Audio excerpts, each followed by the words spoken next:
Hi there and welcome back to my channel True Crime and Trials, and as my name suggests, I cover true crime and trials, past and present. I cover trials because I find them extremely interesting. I like more facts and evidence to base my opinion off. And it's for those of you that are interested in trials but have missed something or don't want to sit through hours and hours and hours of trial coverage.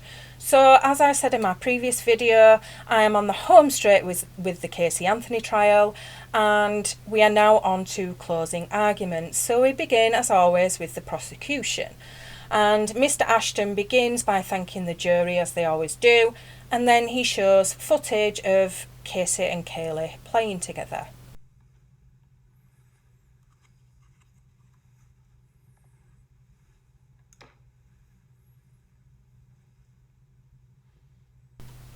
Now, as much as this is showing Kaylee, and it's a huge reminder that this beautiful little girl is no longer here, in my opinion it's also showing Casey as a mother, and highlights possibly that Casey looks so happy with Kaylee, and you sit there and think, how could she have murdered her? They look so happy.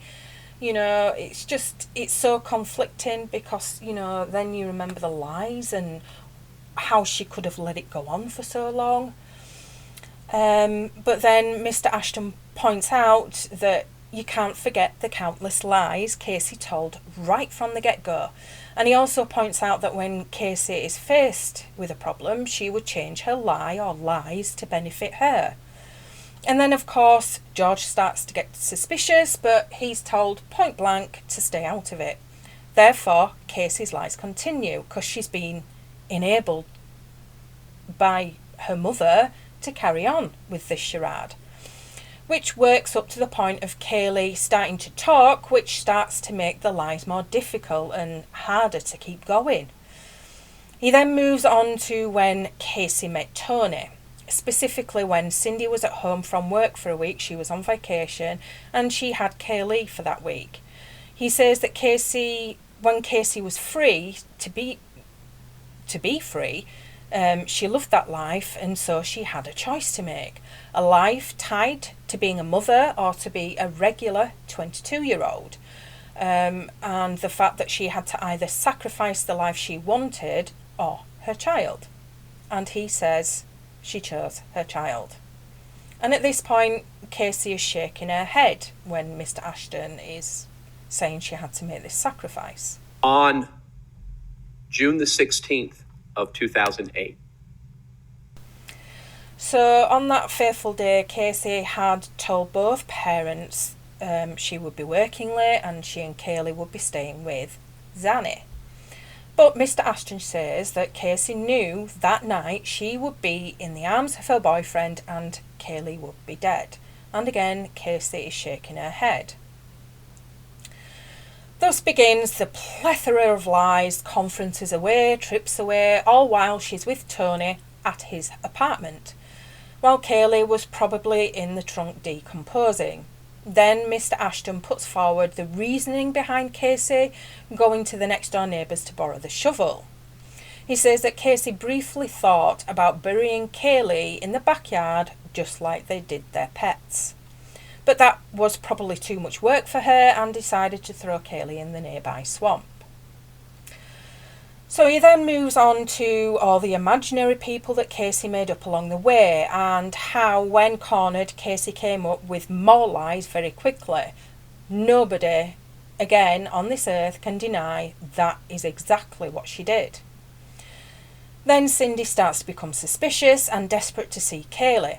Then on the 15th of July, Cindy and George get Casey's car, and Cindy was on a mission to find and see her granddaughter. She finds Amy and goes to Casey at Tony's. All the while, Casey still saying Kaylee is with Zanny, until Lee cracks Casey and she tells them her version of events, and law enforcement are then called. And then law enforcement are taken on an absolutely ridiculous goose chase with Casey's lies. I personally cannot see how someone can sit there and take law enforcement along that journey.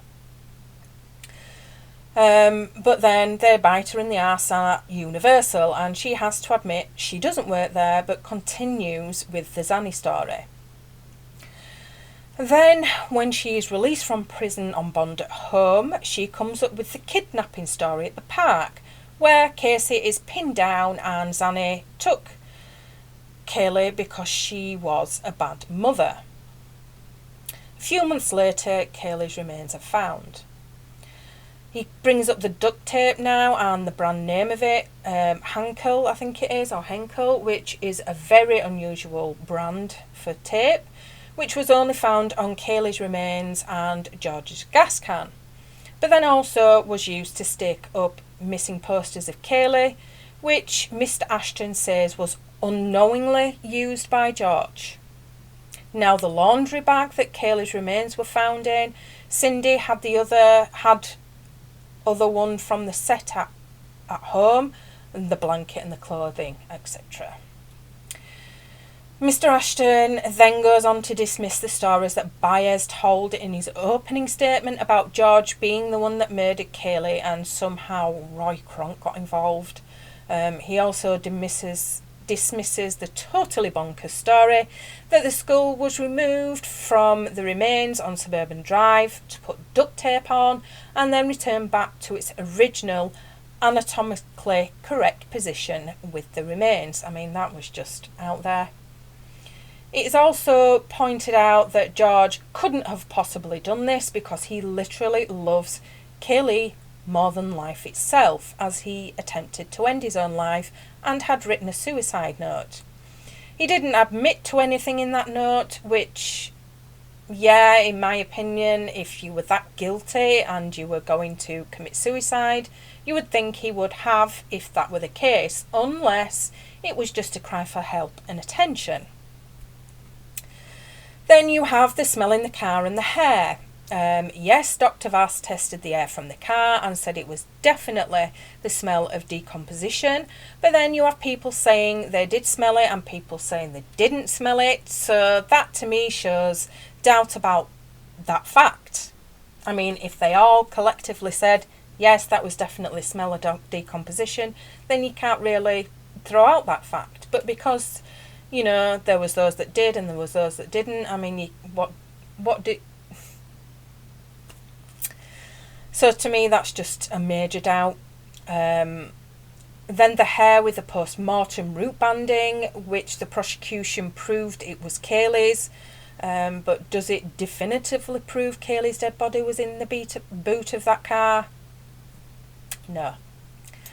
So Mr. Ashton says that the evidence in this case proves beyond a reasonable doubt that Casey decided on the 16th of June that something had to be sacrificed.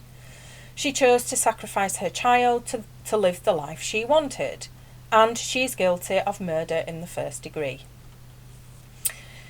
Mr. Ashton puts forward that the 3 pieces of duct tape that were used, not to silence Kaylee, because surely only 1 piece of duct tape would have been needed to do that. 3 pieces were used to make sure Kaylee couldn't breathe. He says the first piece goes over the mouth but doesn't cover the nose. The second piece goes over the nose, and the third secures it all in place to cover any gaps. There is no other reason as to why anyone would put duct tape over a child's mouth and nose. Yeah. He says he can only hope that the chloroform was used before the duct tape, so she went peacefully and without fear. So, a good closing argument, but there is major doubt there. So, I mean, we know the outcome, but I can fully understand why the jury came to that conclusion. So, I'll be back with the defence closing argument in the next video. So until then, bye for now.